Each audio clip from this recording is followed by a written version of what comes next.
रात के 11:30 बजे थे जब विक्रम राठौड़ की कार ने पहली बार खांसी। एक झटका, एक कंपी और फिर इंजन ने वो आवाज़ निकाली जो हर ड्राइवर के पेट में ठंडा पानी उड़ेल देती है। वो आवाज़ जो कहती है कि अब तुम कहीं नहीं जाओगे। विक्रम ने गाली दी, स्टीयरिंग थामा और सड़क के किनारे गाड़ी रोकी। बाहर अंधेरा था, और वो अंधेरा उस किस्म का था जो शहरों में नहीं मिलता। ये अंधेरा जीता था, सांस लेता था, चारों तरफ से बंद कर देता था। National highway number 9, Madhya Pradesh और छत्तीसगढ़ की सरहद के बीच की वो पट्टी जो नक्शे में तो दिखती है, लेकिन जिस पर चलते वक्त लगता है जैसे दुनिया के किनारे पर आ गए हैं। दोनों तरफ जंगल था, घना, काला, ऐसा जैसे किसी ने जमीन पर स्याही उड़ेल दी हो। और बीच में ये सड़क सुनसान, सीधी, जैसे कहीं जाती ही नहीं, बस जाती हुई दिखती है। विक्रम ने कार का हुड खोला। कुछ समझ नहीं आया। वो एक आईटी कंपनी में काम करता था। इंजन उसके बस की बात नहीं थी। उसने फोन निकाला, सिग्नल नहीं था, एक भी डंडी नहीं। उसने मैप देखा। आखिरी बार कब खुला था याद नहीं। ऑफलाइन मैप था। उसमें दिख रहा था कि 5 किलोमीटर आगे कुछ था, एक निशान, एक छोटा सा चिन्ह जिसके नीचे लिखा था हाईवे लॉज। उसने बैग उठाया और चलना शुरू किया। 5 किलोमीटर, अंधेरे में, अकेले, उस सड़क पर जिस पर उसने पिछले 1 घंटे में एक भी गाड़ी नहीं देखी थी। टॉर्च थी फोन में, वही जला रखी थी। उसकी रोशनी में सड़क दिखती थी, बस कुछ मीटर आगे तक, और उससे आगे वो अंधेरा जो सब कुछ निगल लेता था। चलते चलते विक्रम को लगा कि जंगल से आवाजें आ रही हैं। रात के जानवर, उल्लू, झींगुर, कभी कभी कोई और आवाज जिसे वो पहचान नहीं पाया। उसने तेज चलना शुरू किया। जूते डामर पर थप थप करते, और हर थप के जवाब में जंगल थोड़ा और खामोश हो जाता, जैसे कोई सुन रहा हो। 3 किलोमीटर बाद उसे रोशनी दिखी। पहले बस एक चमक, दूर, सड़क के बाईं तरफ, पेड़ों के पीछे से झांकती हुई, धीमी, पीली, थरथराती, जैसे कोई बहुत पुराना बल्ब हो जो कब से जल रहा हो, कब बुझ जाए नहीं पता। विक्रम की सांस में राहत आई। वो रोशनी की तरफ बढ़ा और मुड़ा। एक बोर्ड था, लकड़ी का, पुराना। उस पर पेंट से लिखा था, हाईवे लॉज, आपका स्वागत है। बोर्ड के ऊपर वाला बल्ब टिमटिमा रहा था, और बोर्ड के पीछे एक कच्ची गली के अंत में होटल था। होटल देखकर विक्रम का दिल थोड़ा रुका। ये कोई चमकदार रिजॉर्ट नहीं था, न एसी का ठंडापन था, न नियॉन साइन थी, न पोर्च पर खड़ा कोई बेल बॉय। ये एक 2 मंजिला पुरानी इमारत थी, पत्थर और पलस्तर की, जिसके पलस्तर जगह जगह से उखड़ रहा था। छत पर एक पानी की टंकी थी जिस पर जंग चढ़ी थी। नीचे एक बरामदा था जिसमें 2 कुर्सियां रखी थीं, खाली, और ऊपर की मंजिल पर खिड़कियां थीं। उनमें से एक में रोशनी थी, बाकी अंधेरी। बस वही एक खिड़की। कमरा नंबर विक्रम को बाद में पता चलेगा, 7। लेकिन अभी वो थका था, डरा था, और उसे जगह चाहिए थी। उसने कदम बढ़ाया। बरामदे की सीढ़ियां चढ़ते ही एक घंटी बजी, कहीं अंदर से, गहरी, धातु की, और उसके जवाब में एक आवाज आई, आइए, खुला है। विक्रम अंदर गया। रिसेप्शन काउंटर एक पुरानी लकड़ी की मेज थी। उसके पीछे एक आदमी बैठा था, 55-60 साल का, दुबला, बाल सफेद, चेहरे पर झुर्रियां ऐसी जैसे जिंदगी ने वहां हस्ताक्षर किए हों। उसका नाम था रामजी लाल। बाद में पता चला।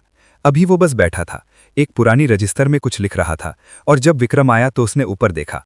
आंखें छोटी, तेज, उस किस्म की जो बहुत कुछ देख चुकी हों। कार खराब हो गई, विक्रम ने कहा। जानता हूं, रामजी लाल ने कहा। विक्रम रुका। मतलब यहां जो भी आता है कार खराब होकर आता है, रात को, अकेले। रामजी लाल ने रजिस्टर में एक पन्ना पलटा। कमरा चाहिए? हाँ। 8 नंबर ले लो, सामने का कमरा है, साफ है। ठीक है। विक्रम ने पैसे दिए, बहुत कम मांगे, जितने एक छोटे शहर की धर्मशाला में लगते हैं। रजिस्टर में नाम लिखा, चाबी ली और सीढ़ियां चढ़ने लगा। ऊपर एक लंबा गलियारा था। बाईं तरफ कमरे थे, 1, 2, 3, 4, 8 तक। दाईं तरफ एक खिड़की थी जो जंगल की तरफ खुलती थी। गलियारे में बल्ब था, एक पीला धीमा बल्ब जो रोशनी कम, साया ज्यादा देता था। विक्रम 8 नंबर पर पहुंचा, ताला खोला। कमरा छोटा था, एक खाट, एक पुरानी अलमारी, एक टेबल पर पानी की बोतल, एक पंखा जो धीरे धीरे घूम रहा था।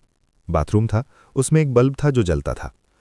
कमरे में एक खिड़की थी, सड़क की तरफ। विक्रम ने जूते उतारे, बैग रखा और खाट पर बैठ गया। उसने फोन निकाला, अभी भी सिग्नल नहीं था। उसने घड़ी देखी, रात के 12 बज रहे थे। उसने पानी पिया, लाइट बंद की और लेट गया। नींद नहीं आई। कमरे में कुछ था, वो कुछ जो नहीं दिखता, बस महसूस होता है। एक भारीपन, जैसे हवा में कोई शब्द हो जो बोला नहीं गया। विक्रम ने करवट बदली। पंखे की आवाज थी, बाहर से कभी कभी कोई रात का पक्षी, और एक और आवाज, बहुत धीमी, पड़ोस से, कमरा नंबर 7 से। संगीत नहीं, संगीत नहीं, कुछ और, एक सुर, एक औरत का, गुनगुनाती हुई, बहुत धीरे, जैसे लोरी हो। लेकिन लोरी में जो अपनापन होता है वो इसमें नहीं था। इसमें कुछ और था, एक दर्द, एक खालीपन, जैसे कोई किसी को याद करते करते थक गया हो लेकिन याद करना नहीं छोड़ पाया। विक्रम ने आंखें खोली। वो आवाज थी, तय था। वो उठा, कान दीवार के पास लगाया। हाँ, बिल्कुल पड़ोस से आ रही थी। वो आवाज अब थोड़ी साफ थी, एक पुराना गाना जिसके बोल पहचाने नहीं जाते थे, लेकिन धुन एक अजीब सी पहचानी लगती थी, जैसे बहुत पहले, बहुत छोटे थे तब किसी ने सुनाई थी। विक्रम दीवार से हटा। हो सकता है कोई मुसाफिर हो, कोई और जिसकी गाड़ी खराब हुई हो, या कोई ट्रक वाला जो रात रुक गया हो। उसने खुद को समझाया और वापस लेट गया। लेकिन 1 बजे जब वो आखिरकार नींद की तरफ खिसक रहा था, तभी एक आवाज आई जिसने नींद की सारी राह बंद कर दी। एक रोना, बच्चे का रोना, कमरा नंबर 7 से। विक्रम सीधे बैठ गया। बच्चे का रोना? यहां, इस वीरान हाईवे पर, इस होटल में, जहां रिसेप्शन पर बैठे बूढ़े ने कुछ नहीं बताया किसी और मेहमान के बारे में। वो रोना तेज था, फिर धीमा, फिर एकदम बंद, जैसे कोई ने बच्चे का मुंह दबा दिया हो। विक्रम उठा, दरवाजा खोला। गलियारा वैसा ही था, पीला बल्ब, लंबी छाया। कमरा नंबर 7 का दरवाजा बंद था। उसके नीचे की दरार से एक पतली लाल रोशनी आ रही थी। विक्रम ने दरवाजा खटखटाया। कुछ नहीं। कोई है? उसने पूछा, धीमे। खामोशी। वो वापस अपने कमरे में आ गया। उसने दरवाजा बंद किया, अंदर से सांकल लगाई और खाट पर बैठ गया। उसका दिल तेज चल रहा था, लेकिन उसने अपने आप को समझाने की कोशिश की। दीवारें पतली थीं, आवाजें आती हैं, बच्चे की मां होगी, रुलाई आई, मां ने चुप कराया, आम बात है। उसने लाइट जलाई और अपनी डायरी निकाली। वो लिखता था, जब नींद नहीं आती, जब दिमाग बहुत शोर करता है। आज लिखने को बहुत था। उसने कलम उठाई और पहला वाक्य लिखा।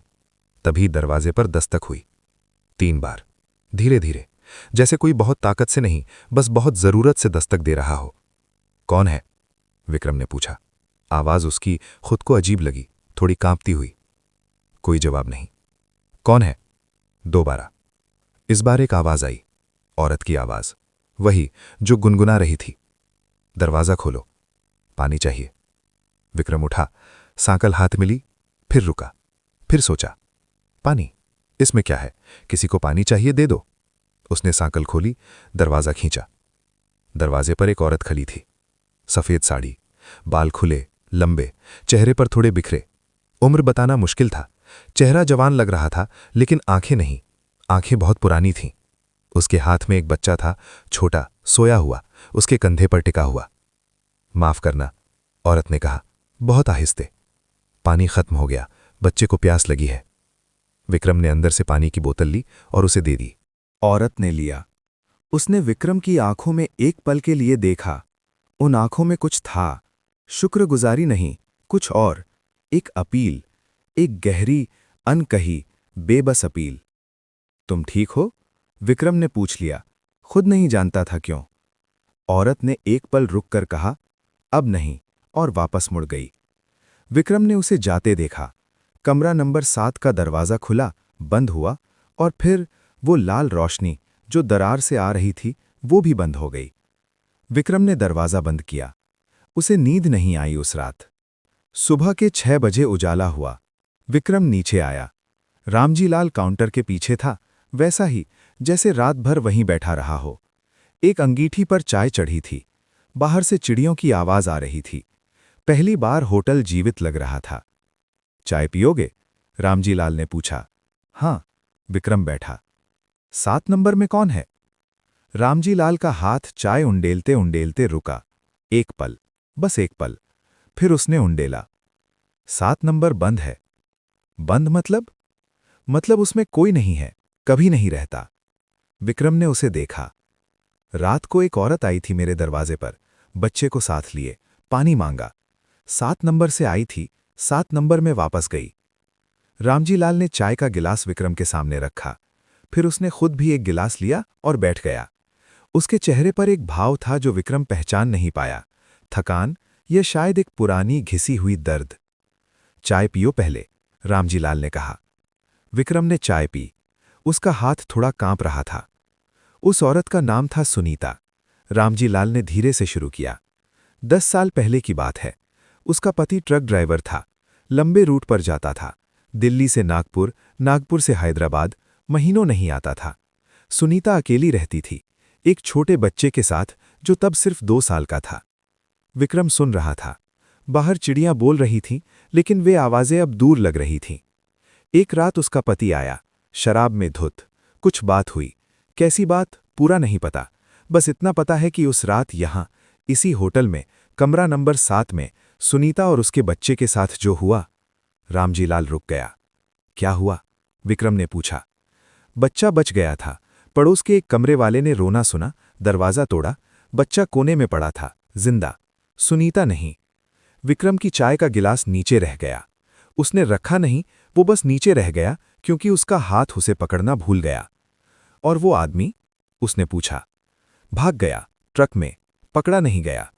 रामजी लाल ने आसमान की तरफ देखा। एक पल के लिए जैसे जवाब वहां हो। बच्चे को उसके नाना नानी ले गए। और सुनीता? उसने एक लंबी सांस ली। सुनीता यहीं रह गई। होटल बंद क्यों नहीं किया? विक्रम ने पूछा। किसने सुना कभी कि ऐसी जगहें बंद होती हैं? रामजी लाल ने हल्की सी मुस्कान की, दुखी, थकी हुई। और फिर मुझे लगता है वो अकेली है। अगर होटल बंद कर दूं तो वो और अकेली हो जाएगी। विक्रम को जवाब नहीं सूझा। वो ऊपर गया, गलियारे में आकर 7 नंबर के दरवाजे के सामने खड़ा हो गया।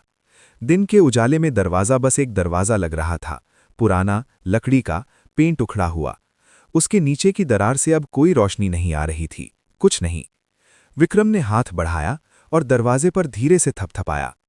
सुनीता जी? खामोशी। आपका बच्चा ठीक है, वो जी रहा है। खामोशी। फिर धीरे, इतनी धीरे कि शायद वो उसका भ्रम हो, एक लंबी सांस, जैसे किसी ने बहुत देर बाद सांस ली हो। और बस। विक्रम नीचे आया, रामजी लाल को बताया कि उसके मैकेनिक की जरूरत है और इंतजार करने लगा। रामजी लाल ने अपने किसी जानने वाले को भेजा। दोपहर तक कार ठीक हो गई। विक्रम ने पैसे दिए, बैग उठाया। कभी मत बताना किसी को, रामजी लाल ने दरवाजे पर कहा। क्यों? क्योंकि लोग आएंगे, तमाशा देखने।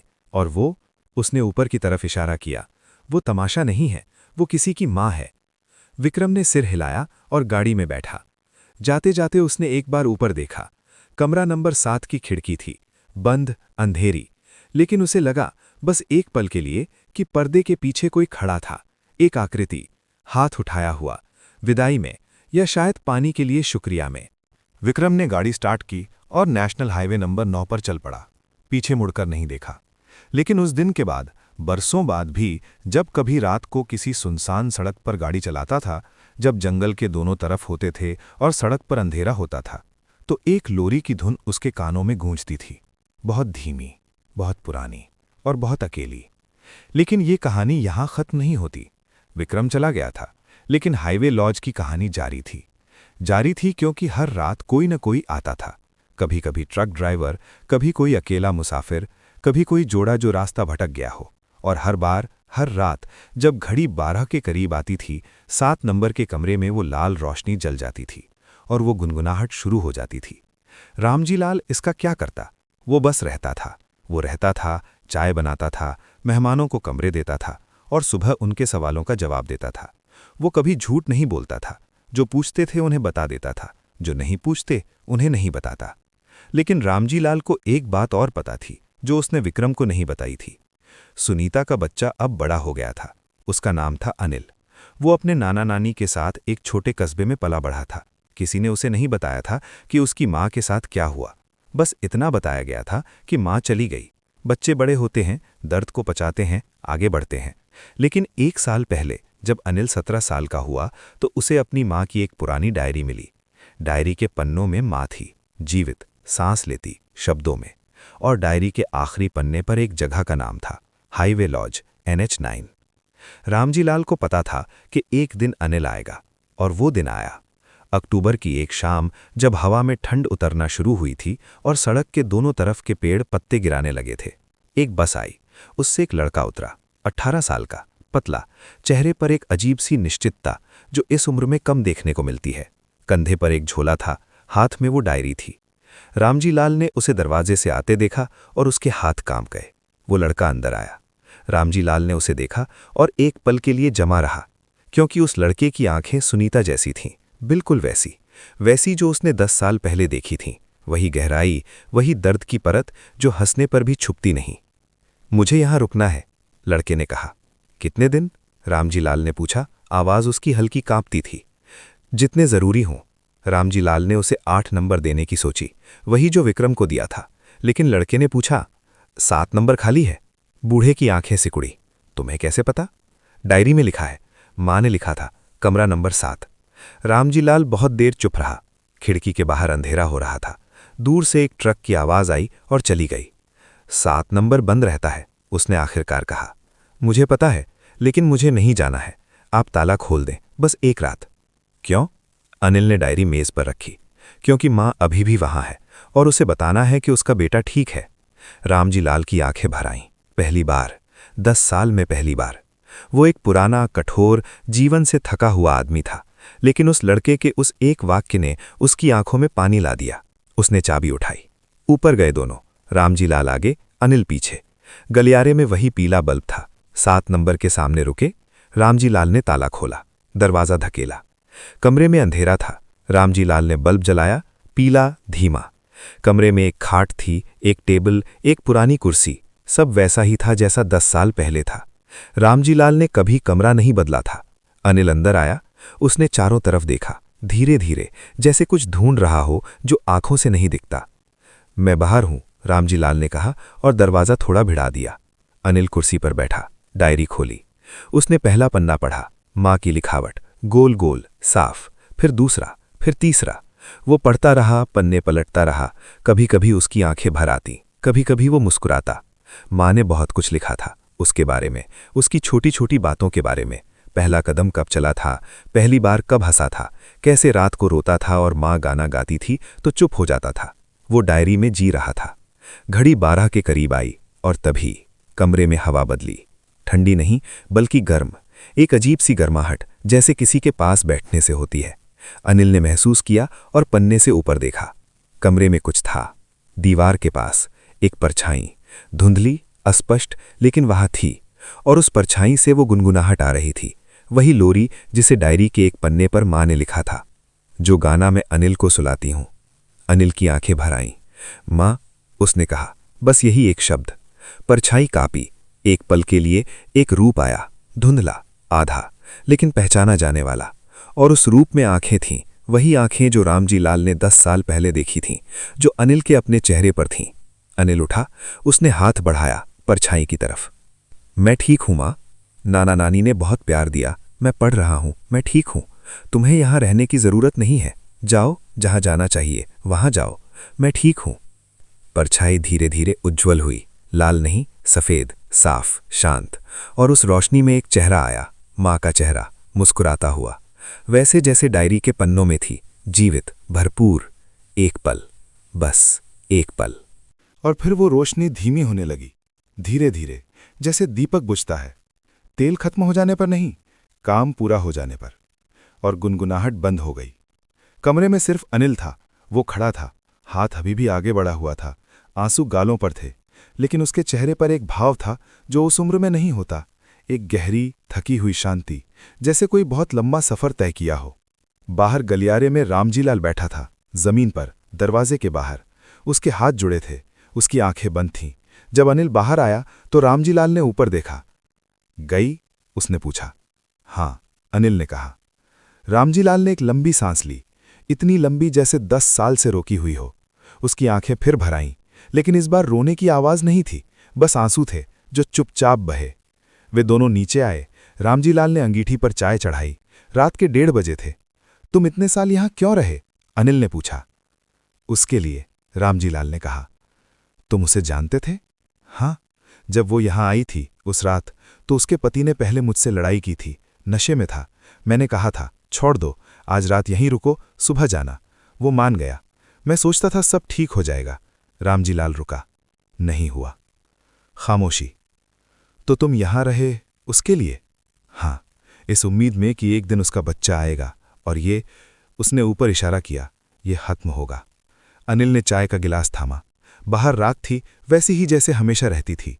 जंगल था, सड़क थी, अंधेरा था, लेकिन होटल में पहली बार शायद एक फर्क था। वो भारीपन जो रामजीलाल को 10 साल से पता था, जो हर मेहमान को किसी न किसी रूप में महसूस होता था, वो गया था।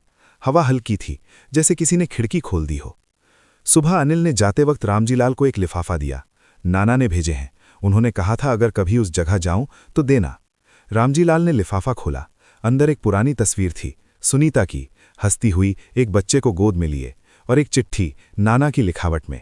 भैया, जो हुआ उसमें आपकी गलती नहीं थी।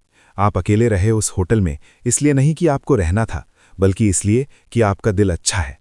अब घर जाओ। रामजीलाल ने तस्वीर को बहुत देर तक देखा। उस दिन शाम को उसने होटल का दरवाज़ा बंद किया, पहली बार। एक बड़ा ताला लगाया, बोर्ड पर एक कागज़ लगाया जिस पर लिखा था अस्थायी रूप से बंद। वो अपने गांव चला गया, जहां से वो 30 साल पहले आया था, और हाईवे लॉज वहीं रहा, नेशनल हाईवे नंबर 9 पर, जंगल के बीच, अंधेरे में, बंद, खामोश।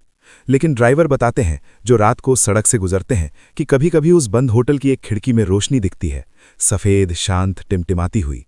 एक पल, बस एक पल, और फिर बंद, जैसे किसी ने दिया बुझाकर सो गया हो।